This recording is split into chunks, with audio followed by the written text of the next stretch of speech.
back to radical and relevant.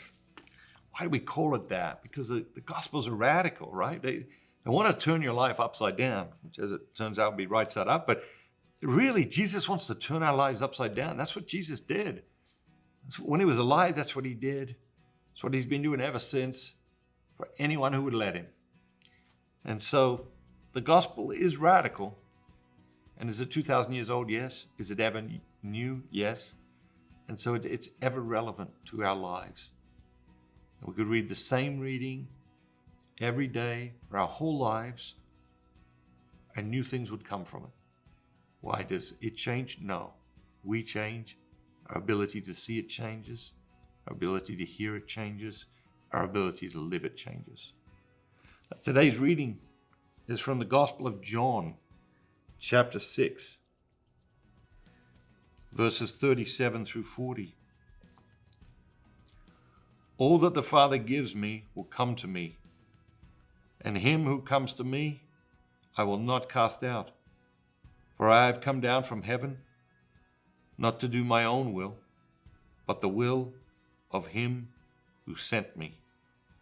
And this is the will of him who sent me, that I should lose nothing of all that he has given me, but raise it up on the last day.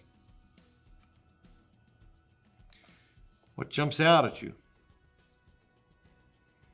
Well, firstly, you see we're jumping around a little bit here, right? We've been in Luke for a while, and then we're in Matthew yesterday, and now in John today. And what's the theme? The theme is the kingdom of God, you know. And today Jesus is talking about his relationship with the Father, which is very powerful throughout the Gospels. Jesus' connection with the Father it's beautiful. And I think it's something we don't think enough about. And it's something we need to think about, I think, at this time in history, particularly because there is a poverty of fatherhood in our culture. And we need to put forth great images of fatherhood. It's very rare to see like a really good father in a television show or in a movie or in popular literature. You think about that when you go about watching things and reading things. It's really sad. It's very rare to see a great father in these things. We need great fathers. We need a resurgence of fatherhood in our culture. And so Jesus is talking about this relationship he has with the Father. What jumps out at me is Jesus says, I haven't come to do my own will. I've come to do the will of the one who sent me. And so what's he teaching us is like not about what you want. It's not about what I want to do. It's about what is God calling me to? This stage of my life, this phase of my life, this season of my life. And today, not somewhere in the future, but what is God calling me to today? And the same for you. What is God calling you to in this stage of your life, phase of your life, season of your life?